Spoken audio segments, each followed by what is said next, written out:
Hey, everybody, welcome back to another installment of the Offset Podcast. And in this episode, we're taking a look at online communities for post production. Stay tuned.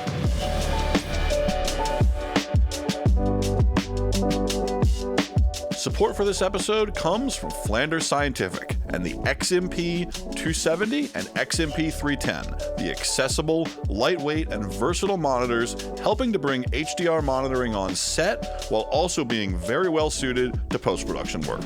Learn more at flandersscientific.com. Hey, everybody, welcome back to another episode of the Offset Podcast. I'm one of your hosts, Robbie Carmen, and with me, as always, is Joey Deanna. Hey, Joey. Hi, everyone. So Joey, this was actually from your brain about an idea for a show, and I thought it was a good one, and that is the idea of kind of just visiting the online communities and their role, kind of in the current state of affairs of our industry and post. Unless you've been living under a rock, the past decade or two, it's pretty obvious that everywhere from Facebook and Slack and Discord to dedicated websites, it seems like, community-driven content is a big thing, right?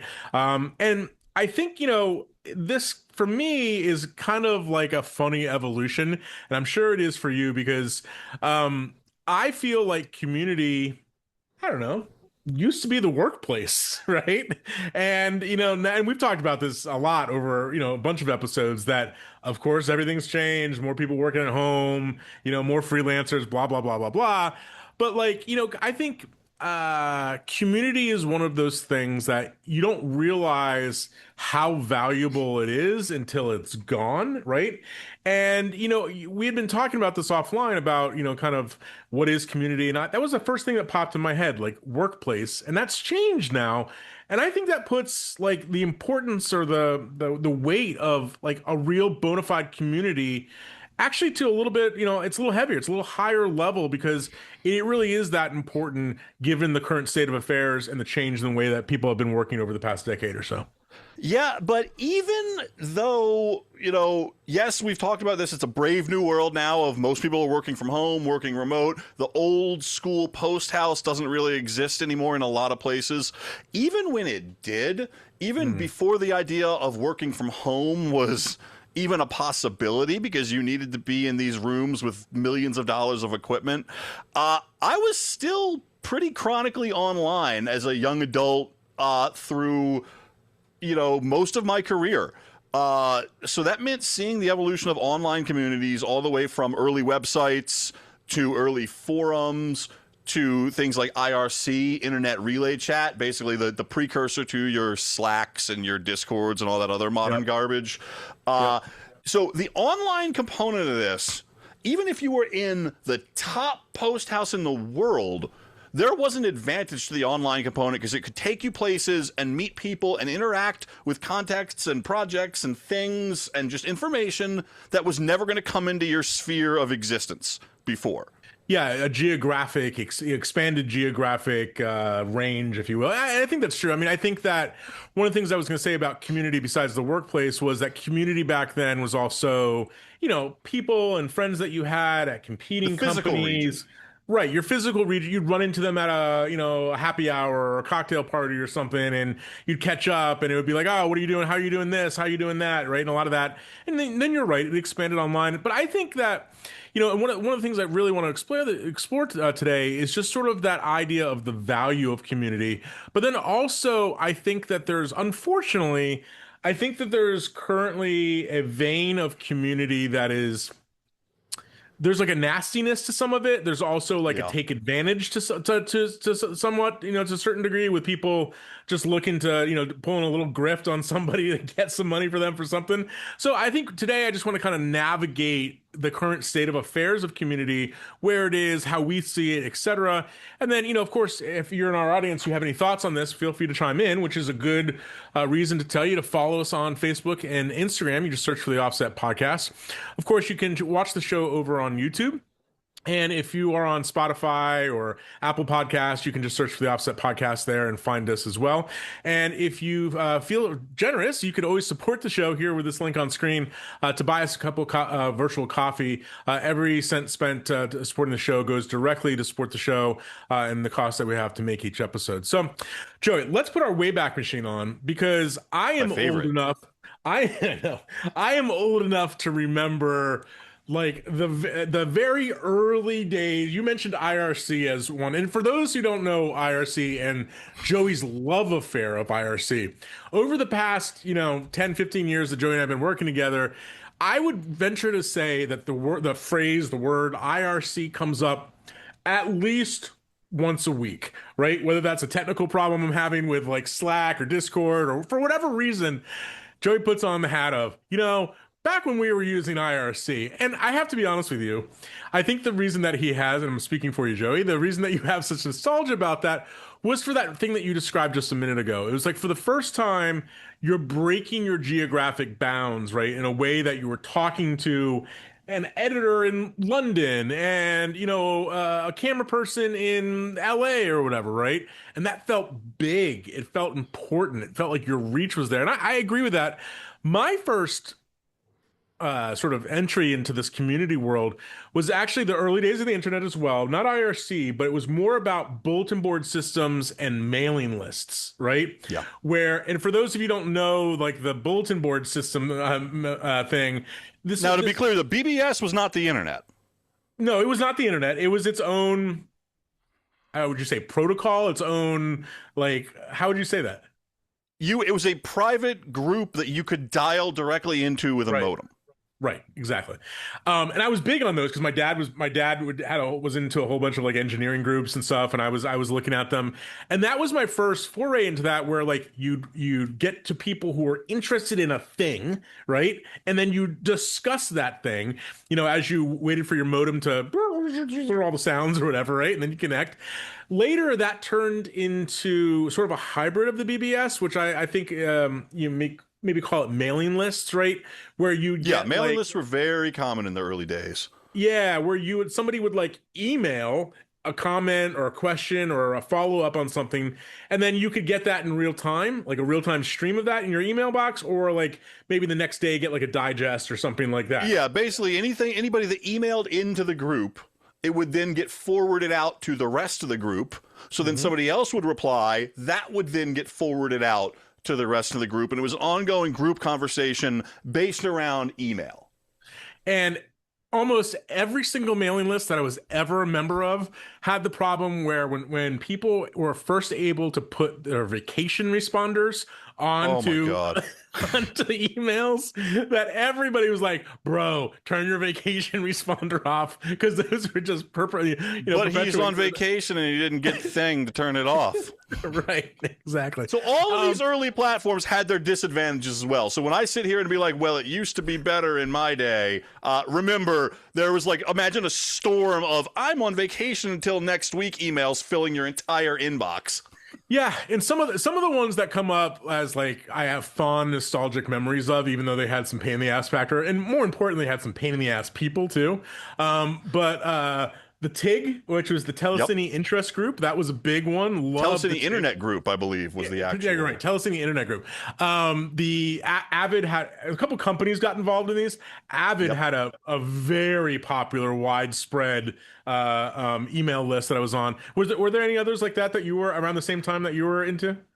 TIG was the big one for me. I didn't say much in the TIG because I was young and didn't have much to offer, but the heavy hitters that were on that group and the information that you would get just from seeing it come in and reading it was invaluable. And it was an amazing group.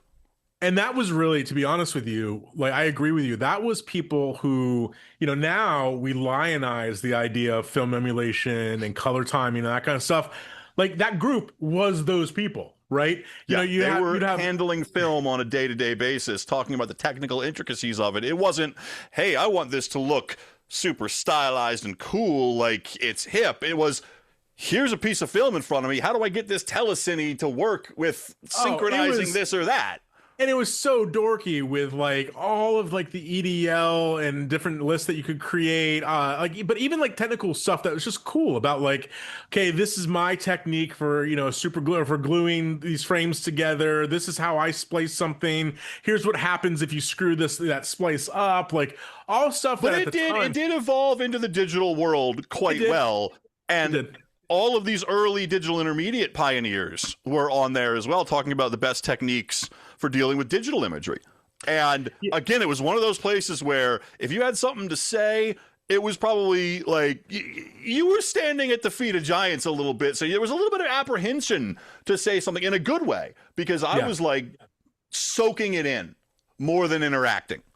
Totally. And so that kind of was cool, but I think as you kind of alluded to, there was a certain personality type that was drawn to that particular board and to that kind of, the mailing list, the bulletin board system.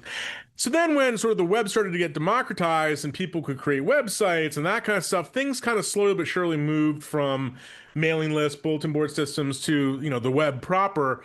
And I remember early communities like this, like Tupop comes to mind. Creative Cow comes to mind. That's Creative Cow, I think, is actually still running. I don't think Tupop is. Creative Cow was huge. This might be blasphemy to some of our listeners. Never got into it. I just never. Well, I never was involved in it. It speaks to something that I want to talk about later, and that is the idea of online expertise and acknowledgement of because you get a lot of that in communities, right? People who want to dominate the conversation, people that are really smart that just don't care and don't want to hey, it's not my circus, I'm not going to contribute to this. We'll talk about that in a minute, but I agree. That led me to, sort of the OG of color forums, which was Lithgamma Gain, which has been around for probably 20 or so years now, I'm guessing at this point. And to me, those communities represented a couple things. They represented the geographic expanse thing that you talked about. They also they really represented the idea of of knowledge sharing, right? That there was at the time, especially when it came to the world of color, this was not stuff that people were running training websites with, right? They were this was hard one, that dark art, that wizard behind the wall, that was that time frame, right? And when you would see somebody go, no, this is how you properly load 35 or 16 on a Spirit or whatever. Or no, this is how, the early days of, whatever, an 888 system or a 2K system, this is how the, whatever controls work. That was really, it was kind of awe-inspiring, cool, but it also allowed a young Robbie, and I'm sure it did for a young Joey, to go, wow, not only are we interested in this stuff, but we like how the communication part of that works. And I think that's really shaped your and I career into a lot of degrees. And for me, it ended up writing books, doing thousands of hours of training and so on. Support for this episode comes from Conform Tools. Conform Tools allows you to translate timelines between Premiere and Resolve and other NLEs while automatically solving common issues that normally need to be fixed by hand. Avoid time-consuming trim and transfer issues and securely send large media files to collaborators at a fraction of the size and in minutes instead of hours. With a growing toolbox of features, let Conform Tools handle the tedious stuff so you can focus on the creative. Built by post professionals, Conform Tools helps editors, colorists, and conform artists move faster and finish stronger. Learn more at conform.tools. And here's the thing with the online forums, right? And I'm going to, throughout this episode, I think, be nostalgic for two things, IRC and online forums.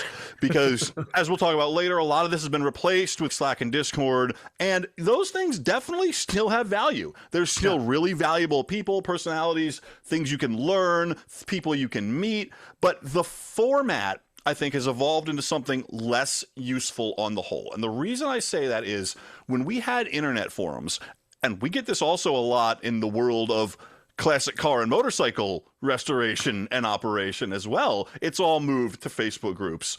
And the problem is this. I know you've seen it when you go to the Resolve Facebook groups. Every other question, you've seen it before. Because searching in history is almost negligibly impossible. That applies to just about every current format of communication because most of the companies running them sell ads and they want you to keep coming back and having churn. In the days of the internet forum, it was maybe a little bit more awkward because yeah, you had like the format of you had to go to a website and log in. It wasn't everything in one place like a Discord or a Facebook. But before I even post a question, I hit a quick search. Oh, where's the preference for this? Somebody already had a post about it. It's already set. What's the torque spec for the subframe on an R1150 GS from 2002? Refresh the BMW forum, and it's all there with diagrams because somebody's already posted it. Try that on Discord. Try that on Facebook. It's just there's a large like library of knowledge that was established in these forums that has one kind of stopped in time. Right, most of these forums still exist on the web, and you can still go to them and search them, and it's useful. But the origination, the point, like there's an end date of the valuable information, and you just can't get that in a Facebook group or in a Discord group effectively. It was one of the great advantages of a Lift Gamma Gain, and there were other forums too that I frequented. Quantel had a private user forum. Avid ended up having one after their mailing list that was very popular. Well, let us not forget, because it's been about 4 episodes since we've mentioned this. Let's not forget the amazing DS community as well. Okay, right? I mean, I guess that's part of the Avid so the DS started as an email list. Right. Then it became a Google group. Then it became a part of the Avid forum. Guess what? Every one of those is still searchable to this day if you need to find out how to do something on DS. Thankfully, DS stopped in 2010, and there's no new knowledge to be had. But for the purposes of the modern world, I would like more searchable community resources. And I think that's something that we've lost in this kind of evolution of community. Well, so I hear you, but to play devil's advocate, one of the downsides of, I had 2 downsides or 2 reactions to what you just said. Number one of the downsides is the real-time capability of it, right? And I think you could argue that as a downside and as a positive. You could argue both sides of that coin, right? You know, on a forum, you'd post a question, it's an emergency to you, and then you're hitting refresh did anybody respond to this, right? Whereas in some of the other platforms that you mentioned, it's a real-time kind of response, and that has its pros and that has its cons, right? The other thing that pops to mind is that especially these days, just I think a societal comment is that I remember back in that time period, moderators being heavy-handed, right? Like you would get booted, you would get flagged, you would get yelled at to put this in the right place. It doesn't belong here. And I think one of the things story for another day, but I've had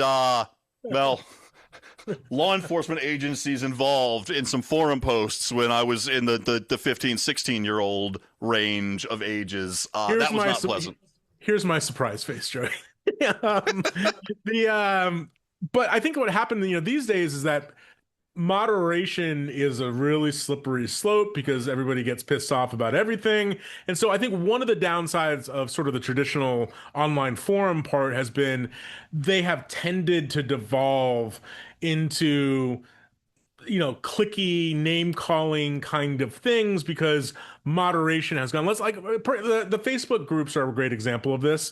That I'm a member of like some really good guitar Facebook groups, and I think that they're only really good for 2 reasons. One, they're very specific and kind of regimented about who they let in, right? You have to have some level of knowledge, prove it, etc. Like there's sort of a test to get in, if you will.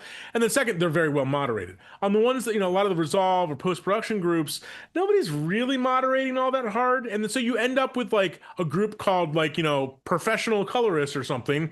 And then it's like, hey, how do I open up the application? And you're like what? So there's not, it's a lot, it's a mixed bag of stuff.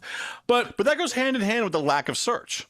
Yeah, it does. It does. And I think the forum, the traditional forum, it doesn't have a 100% analog into the social mediated world. It really doesn't, No. And so that's a problem.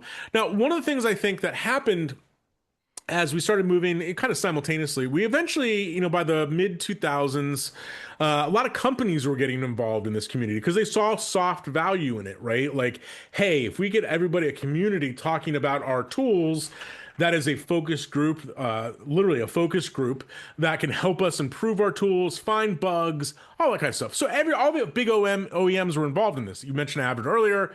Apple, I was part of that ecosystem, the Apple ecosystem, I wrote books and tech edited for the Apple Pro training series. You want to talk about moderation? The most moderated web forum that I ever dealt with in the professional space was the early online Quantel forum, because you needed a serial number. Yeah. And I tell you what, I still talk to some of these people. They've been, great resources. Now I'm friends with them in the more modern color grading world. But when I was first starting out learning on Quantel, it was, again, kind of like TIG. It was, standing at the feet of giants for one, but also it was, you want to talk about signal to noise ratio, which is a big thing with online communities. This was 100% signal. It was premium level because they took the moderation to the extreme of you had to buy a Quantel. Yeah. And you were only doing that if you were invested in $250,000 worth of gear and all that kind of stuff. Yeah, I get it. So I think after that, kind of like as the OEMs got involved in this, that was like I look back at that period very fondly when the Apples and even before Quantel's or same time as Quantel, like the Discreets and the Avids, all stuff involved in this. I think that those companies kind of realized at that time that like, this is way more difficult than it sounds. We can't really put a value on the people that we're hiring to do this work for us. So you saw this all the time, right? People would get hired to be like a community manager or whatever, and then like a year later they would get fired because that's the easiest person to let go when things are tight or whatever, right? So I think after the OEM push, what happened was, and we were part of this as well, sort of like the idea of privatizing training, right? From in person, like the Future Media Concepts of the world were big on that. But then on the online side, like kind of before YouTube, like, we were part of, or I was one of the co-founders of MixingLight.com along with Patrick Inhofer and Dan Moran. We started that in 2011 or 2012, right? And there wasn't really anything like that. And like clearly after that, there was the low posts and groups like that. But then I think by the 2014, 2015 era, 2016, we saw, in my personal experience with this, I was running a training company, helping run Mixing Light, was this absolute explosion of YouTube color and post-production personalities. Really easy to understand why. Hey, it's an easy way to get content. It's free. Just post it up there, create an account, put it out there. But people, I think, sort of bought into that kind of the general societal culture of influencer. And I think, flash forward to where we are these days, not to name names, but you can think of probably right off the top of your head, 10, 12 people that are sort of post-production or color YouTube personalities, right? Yeah. And I'm 50-50 on the YouTube. It's a hard line to walk here, and I'm going to try to walk it in the best way possible. Yeah. There are a range from complete, absolute, utter scam nonsense to really knowledgeable, valuable people that are, yes, building their own brand, which I can't fault them for. They deserve it because they're very talented, and they're 100%. Offering free and then also some paid stuff to the community through their YouTube influence that are super talented, super community driven, really nice people that reach out and help whenever they can. That's the range you get on YouTube. And I would say it's about 10-1 scam to who I would consider to be they're awesome. You know what I mean? That's the important thing. It's all ratio, just like I said, signal to noise ratio. It's all ratios. 1 out of 10 YouTube color people have value. 9 out of 10 are a scam. It's an interesting dynamic because I think in part of it is go to YouTube as the creator, go to YouTube because it's easy to get started. You don't have to build a back end, build an infrastructure, whatever, right? You just need a camera, an internet connection, and you're recording and putting stuff up, right? So I get it for that reason, but I think that what's happened is that there is no, from the consumer point of view, there's no way to to moderate, filter, sort of easily consume, digest that content. And I think what the danger is that Yeah, unless you users, already know this stuff, then yeah. you won't be able to tell who's the one, who's the nine. Correct. And I think there's a certain, like, if you paid for a in-person course or whatever, right? Like, oh, is this part of the official curriculum or whatever? Like there's a lot of ways that could be vetted and sort of litmus tests for that.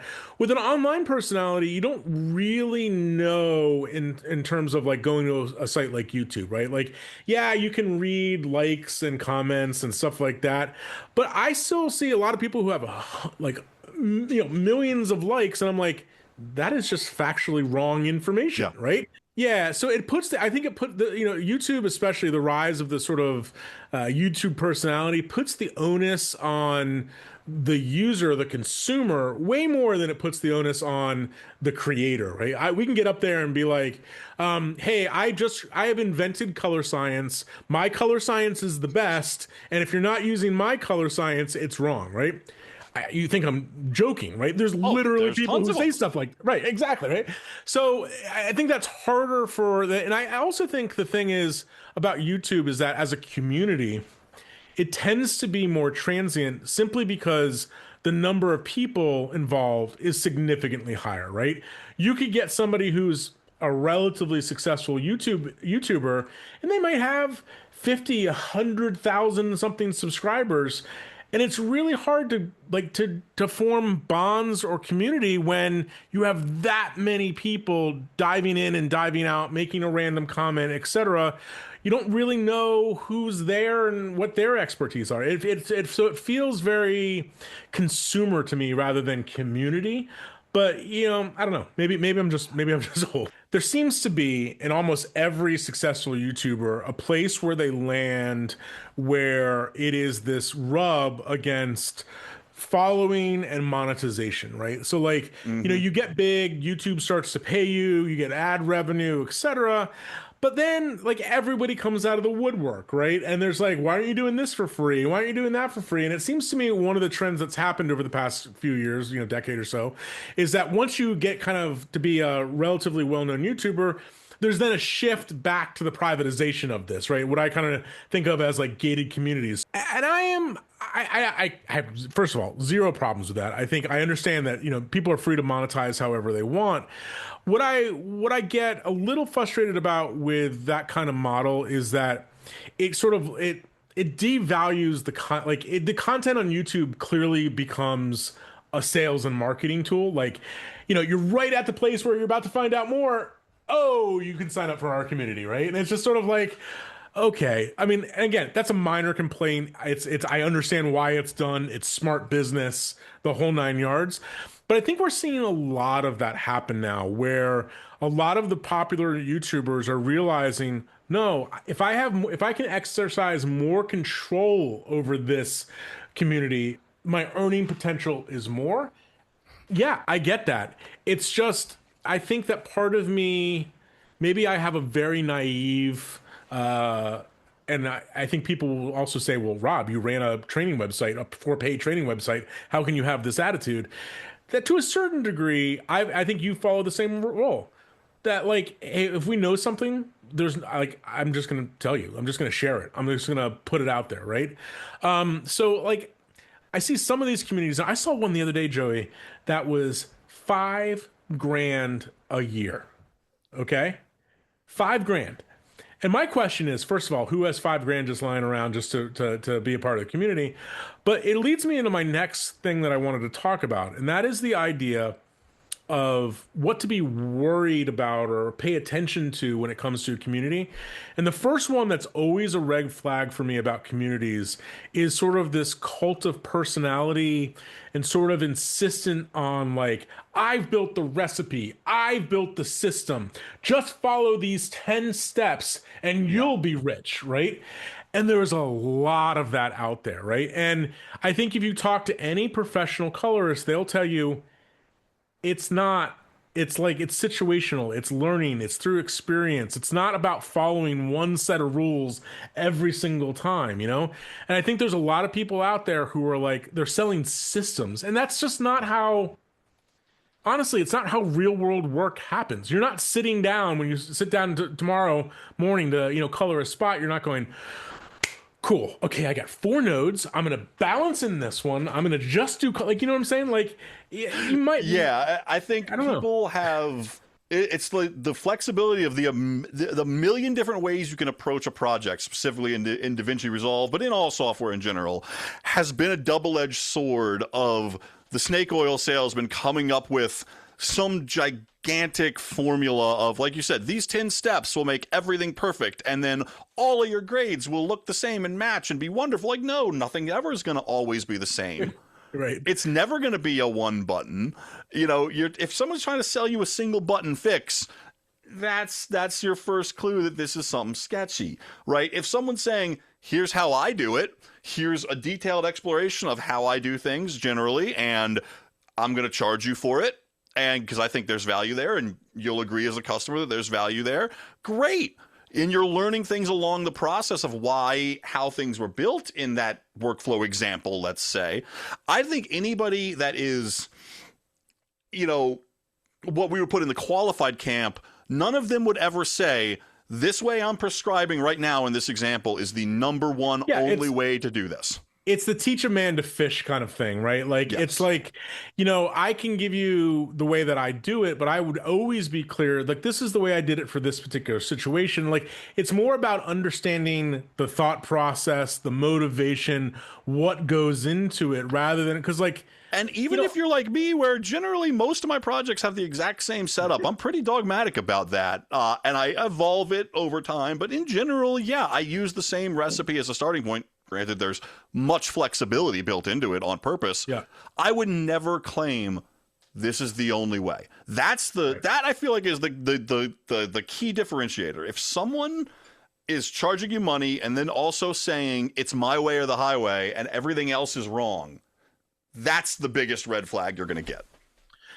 Yeah, I mean, a related thing on that, a related riff is this kind of the constantly revolving door of upsell drives me crazy too about a lot of these I things. told you last week that this was the be all end all, but now I have got a the new be all end all too. Right, exactly. And it's just sort of like, well, if you just pay for this particular session, I'll give you the 5 inside secrets that you need to, like, and to me, it feels that kind of marketing, while I understand it, it works to a large degree.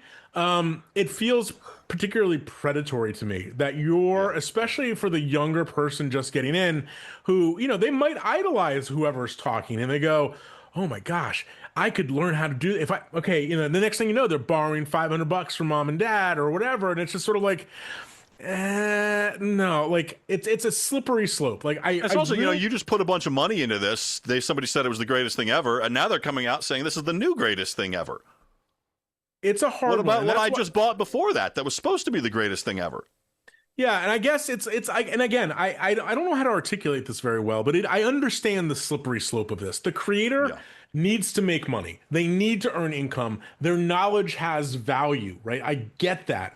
I guess what I'm reacting more to is just sort of the sometimes sleazy used car salesman aspect to that, which I don't think is great. Like, if you have a great plugin or a great workflow or whatever, no problem telling everybody about it. But the idea of like selling it about like, hey, you can only achieve these results if you pay me another $500 to get this secret knowledge.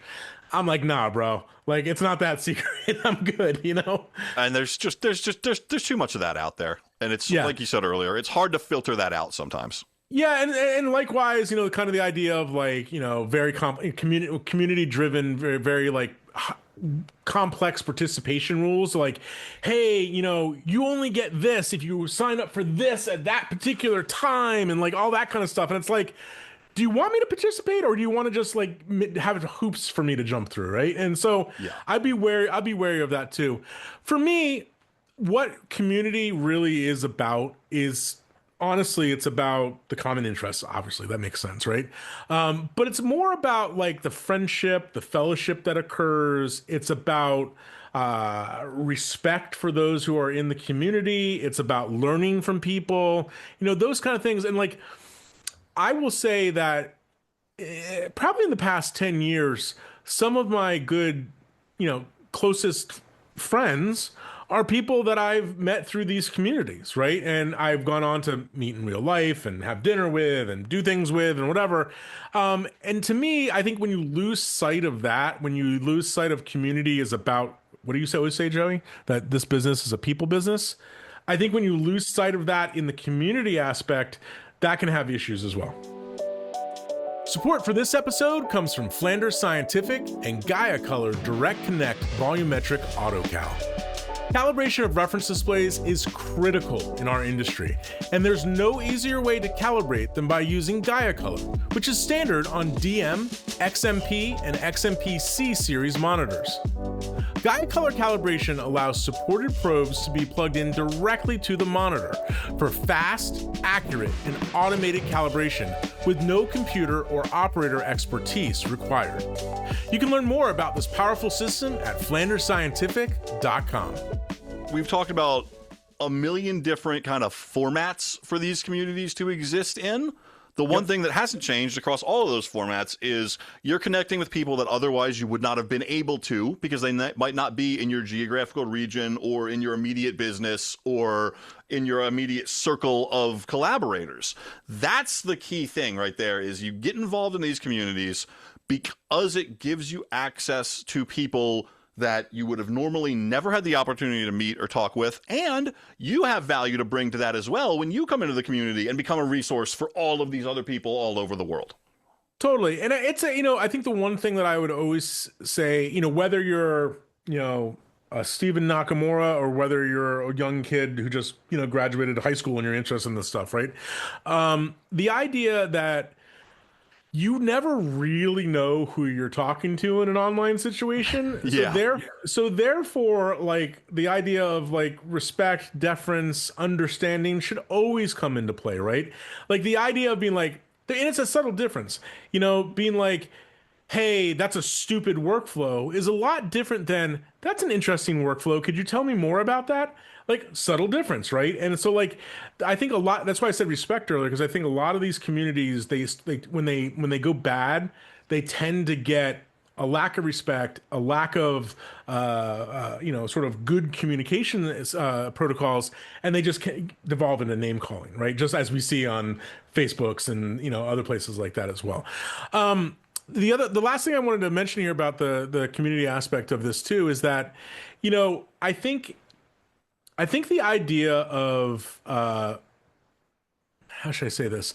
The idea of sort of moderators or owners or whatever in their participation, I think sets a big tone for this kind of thing, right? If you just, I think everybody listening has probably been a part of a group where it's like, you have no idea who the leadership is. You have no idea who the moderators are. And it just seems like the Wild West. To me, I think we need to bring some of that. I'm not saying like a heavy, like whip, kind of heavy handed whip kind of thing about this, but like one of my frustrations about a lot of these communities is that they're just free for alls. And I think the best communities operate when there is a shared set of guidelines that everybody knows, and there's a shared sort of enforcement of those guidelines, right? If you see somebody being a pain in the ass and being mean to somebody, say something, report it, right? I think we can, and there's certain people, what do they call those people? Trolls. There are people who just get off on being like, Joey's kind of a troll sometimes, but well, and it's funny because I was going to say, it depends on the type of the community, because I tend to gravitate towards less moderation because it's funny because we've talked about things like online forums, which we would, categorize as asynchronous, right? And then you get to a real-time chat scenario like a Discord or a Slack, which is more synchronous and real-time. I feel like the moderation approach to each of those should be dramatically different. Oh, for sure. I've seen so many synchronous things on like Discord and Slack that try to be more regimented than a real-time stream of text ever should be. And that's where a lot of those communities really fall down, where you have a conversation that, yes, there's going to be no history to this. It's not going to be searchable, so we lose some value there. But this conversation has meandered from one thing to another thing to another thing to another thing, and you've started, you've been able to learn 10 different things along the way, but now you're in the wrong channel for this. Yeah, I see what you're saying. I think that I should rephrase a little bit because you're absolutely right that that can be just as pain in the ass to deal with than the opposite. I think it's more about the idea that when you become a member, you sort of instill kind of like this shared community ethos and things, right? Not necessarily being like wagging your finger of like, you posted this in the wrong place, you're banned for life. Yeah, like that's not what I'm talking about. It's more of just that like there is a sense of it takes a village, it takes a community to do this, and everybody's kind of watching each other's back and operating with a sense of, everybody's here with good intentions, right? Yeah. And I think when that's not the case, you get the one guy who just wants to ruin the party for everybody, and that's no fun either. So that's cool. So on that end, Joey, I think that, you and I have been talking a lot about kind of the idea of community and what it means to us. And, over the past 3 years, we've loved doing these episodes. We do them every 2 weeks. And, this is episode 61. Thank you for all of our listeners getting out there, for our sponsors, Conform Tools and Flanders Scientific. You've made the past 3 years fun. But now we're ready to kind of just like widen this a little bit. And so to that end, Joey and I have just started sort of, we're not committing to this full time, but just sort of as a see how it goes kind of thing. Joey and I have launched a public Discord for the Offset podcast. You can join right here with this invite link right on screen. We'd love to have you over there. Now, just to preface this a little bit, Joey, because Mr. IRC has very distinct ways and beliefs on how things like this should work, we're going pretty simple with our approach, right? Yeah. We have a lounge, which is sort of, talk about this or that, whatever's kind of come to mind. We have a questions forum, which operates a little bit more like a traditional forum. Post something that you're interested, get asynchronous responses back. And we may in the future add 1 or 2 more channels. But that's pretty much all we got right now, right? Because we want to keep it simple. We want to keep it fun. We don't want to be bogged down by a system. But we will, ebb and flow and grow and contract as need be as people join us. So feel free to come over to that Discord and join us. We'll be participating as often as we can with, our regular workload and life and family and all that kind of stuff. But we encourage you to come over, introduce yourself, tell us a little bit about what you do. It's just getting started. There's only a handful of people in there now. But hopefully over the next, couple weeks, as we advertise this a little bit more, we get more people joining us. So we invite you, if you have Discord or want to have a chat, feel free to join us again here at this invite here on screen. We hope to see you over there. So, Joey, good stuff. I mean, I think that community, it's vital to our industry, and it's probably more vital now in these weird times for the media business and post-production than it ever has. And I think that, the last thing I want is for somebody to feel like they're out on their own island and, there's nobody to chit-chat with about technical things, creative things, business things, whatever. Hopefully we can provide a little help with that in a low-key, relaxed kind of way with this effort for our Discord. So we hope to see you over there. Any other thoughts on community? No, I think we've covered it. Cool. Good stuff. All right. Just as a reminder, you can always follow us on Instagram and Facebook. You can check out the video version of the show over on YouTube, where you can also leave comments. You can check out our complete library of episodes at theoffsetpodcast.com, including some additional show notes from time to time. And that's, again, where you can also submit a question. By the way, if you join the Discord, that's another great place to give us some ideas for some episodes. We'd love to hear from you. Yeah, it's a bit selfish in that way, but please. Yeah, for sure. And just as a reminder, we do release the show every 2 weeks, so we'll be back in about 2 weeks. And big thanks to our sponsors, Conform Tools and Flanders Scientific. They've been with us for a while, and they are fantastic, so feel free to visit them. They're doing some really, really fun stuff these days. All right, man. So for the Offset Podcast, I'm Robbie Carmen. And I'm Joey Deanna. Thanks for listening.